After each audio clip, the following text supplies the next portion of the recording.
তো গাইস আজকে আমি করছি বাড়িতে বসে একটা চ্যালেঞ্জ ভিডিও। আর আজকে আমি খাবো সারাদিন সাদা কালারের খাবার, আর তারপর আমি চলে আসি আমাদের কিচেনের মধ্যে। আর এখানে দেখবো সাদা কালারের খাবার কি পাওয়া যায়। অনেক তো খোঁজাখুঁজি করছি কিন্তু মাথায় কিছুই আসছে না। তারপর আমার মাথায় আসলো একটা আইডিয়া, আর তারপর আমি নিয়ে চলে আসলাম লবণের কৌটো। তারপর আর একটা কৌটো আমি নিয়ে চলে আসলাম, আর এটা হচ্ছে চিনির কৌটো। আর এই লবণ আর চিনির মধ্যে কোনটা খাবো আমি সেটাই ভাবছি। তারপর চিনির কৌটো থেকে সাদা কালারের এক মুঠো চিনি নিয়ে মুখে পুরে, আর আমার 1 নম্বর চ্যালেঞ্জ কমপ্লিট। আর আমি 2 নম্বর চ্যালেঞ্জটা কমপ্লিট করার জন্য চলে আসলাম দাদার ঘরে, আর দেখবো এই ঘরে সাদা কালারের কোনো খাবার পাওয়া যায় কিনা। আরে ভাই এখানে তো সাদা কালারের সব ওষুধের কৌটো, আর এখান থেকে এক মুটকি ওষুধই খেয়ে নেবো নাকি সেটাই তো ভাবছি, কারণ এটারও তো কালার সাদা। তারপর আমি ঘরের চারদিকটা একটু ভালো করে চোখ বুলিয়ে নিলাম। আর গাইস এখানে একটা জিনিস আমার চোখে পড়েছে, আর চলো তোমাদেরকেও সেটা দেখাচ্ছি। আর ওই দেখো ওই কৌটোটার মধ্যে কিছু একটা আছে মনে হচ্ছে। আরে ভাই এটা তো কাজু বাদাম, আর এটার কালারও সাদা। তারপর আমি কৌটোর ভেতর থেকে 2-4টে কাজু বাদাম নিয়ে মুখে পুরে দিলাম। আর আমার চ্যালেঞ্জের 2য় নম্বর পার্ট কমপ্লিট। তো চলো 3 নম্বর পার্ট দেখা যাক। আর গাইস এই প্যাকেটটা আমি পেলাম, আর এইটার মধ্যে কি আছে তো চলো দেখা যাক।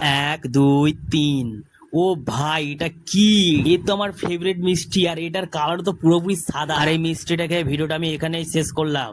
তোমরা সাবস্ক্রাইব করো।